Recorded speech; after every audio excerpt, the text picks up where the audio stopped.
9 வருஷம் நான் வீட்டில் உட்காந்து சாப்பிட்டேன். இந்த 6 மாதமாக நானும் கூட சேர்ந்து கஷ்டப்பட்டுட்டு தான் இருக்கேன். எனக்கு அப்போ புரியல. இந்த மனுஷன் என்கிட்ட கேஸ் இல்லை, அரிசி இல்லை, பருப்பு இல்லைன்னு சொன்ன போதும் ஒரு தடவையும் சமாளித்து எனக்கு காசு போட்டு விட்டாரு. ஆனால் இப்போது இவர் கூட சேர்ந்து நான் வேலை செய்யும்போது என்ன தோணுதுன்னா, எனக்கு இவரை படுற கஷ்டத்தை விட நம்ம பெருசாக பற்ற போகிறது கிடையாது. படலை. இப்போ எனக்கு என்ன சொல்கிறதுன்னா ஒன்றுமே புரியல. எனக்கு இந்த வெயிலில், வேகாத வெயிலில் என்னால் ஒன்றுமே நம்ம சுற்றி ஒரு மரம் கிடையாது, நிற்க கூட ஒரு மரம் கிடையாது. ட்ரக்காண்ட நின்றுட்டுருக்கேன் நான். என் செல்லு வேறு டாப் கலண்டிட்டு வருது. ட்ரக்காண்ட நின்றுட்டுருக்கேன். அவர் ஆனால் வேய்க்கணும், வேய்ச்சி கொட்டினா தான் நம்மளுக்கு காசு அப்படின்னு தான் வேய்ச்சிட்ருக்கிறார். நானும் வேய்ச்சிட்டு தான் இருக்கேன். ஆனால் என்ன முடியல. ஆனால் தான் உங்களுக்கு வீடியோ எடுத்து போடுறேன் பாருங்கள்.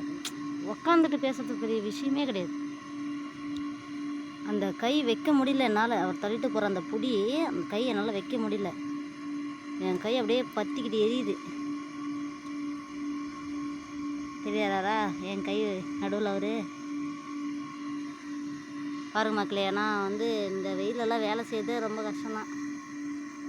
முன்ன காடு கூட அதை பாருங்க, அந்த காட்டில் வேய்ச்சோம், நல்லா நிறைய மரம்.